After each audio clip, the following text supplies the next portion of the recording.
পুজো এটা নিয়ে আমি এখনো আলোচনা শুরু করিনি। আলোচনা আমি করব, তথ্য সংস্কৃতি দপ্তরের দায়িত্ব আমার হাতেই আছে, আমার সঙ্গে একজন রাষ্ট্রমন্ত্রী আছেন। আমি এটা সাংস্কৃতিক দপ্তরের মধ্যে পড়ে, আমি নিশ্চয়ই আলাপ আলোচনা করব। আমি একটা কথা শুধু বলবো, ওই সামান্য সরকারি অর্থ যাদের প্রয়োজন নেই, আমার মনে হয় তাদের দেওয়ারও দরকার নেই। আর যারা এই অর্থের জন্য পুজো করতে পারেন না বা পারবেন না, তাদের পাশেই সরকার থাকবে। পুজো হবে, আরো বেশি সংখ্যায় হবে। ধন্যবাদ সবাইকে। পুজো এটা নিয়ে আমি এখনো আলোচনা শুরু করিনি। আলোচনা আমি করব, তথ্য সংস্কৃতি দপ্তরের দায়িত্ব আমার হাতেই আছে, আমার সঙ্গে একজন রাষ্ট্রমন্ত্রী আছেন। আমি এটা সাংস্কৃতিক দপ্তরের মধ্যে পড়ে, আমি নিশ্চয়ই আলাপ আলোচনা করব। আমি একটা কথা শুধু বলবো, ওই সামান্য সরকারি অর্থ যাদের প্রয়োজন নেই, আমার মনে হয় তাদের দেওয়ারও দরকার নেই। আর যারা এই অর্থের জন্য পুজো করতে পারেন না বা পারবেন না, তাদের পাশেই সরকার থাকবে।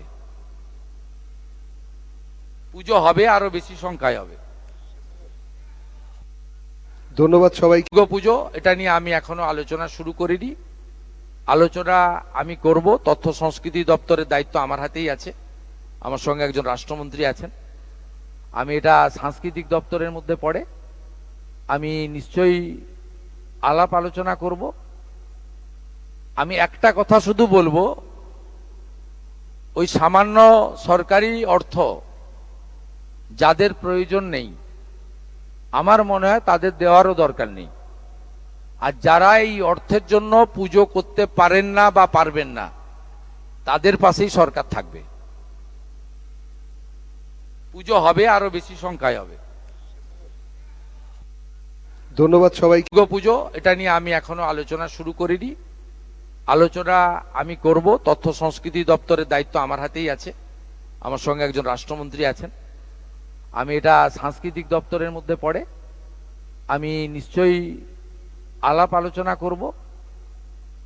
আমি একটা কথা শুধু বলবো, ওই সামান্য সরকারি অর্থ যাদের প্রয়োজন নেই, আমার মনে হয় তাদের দেওয়ারও দরকার নেই।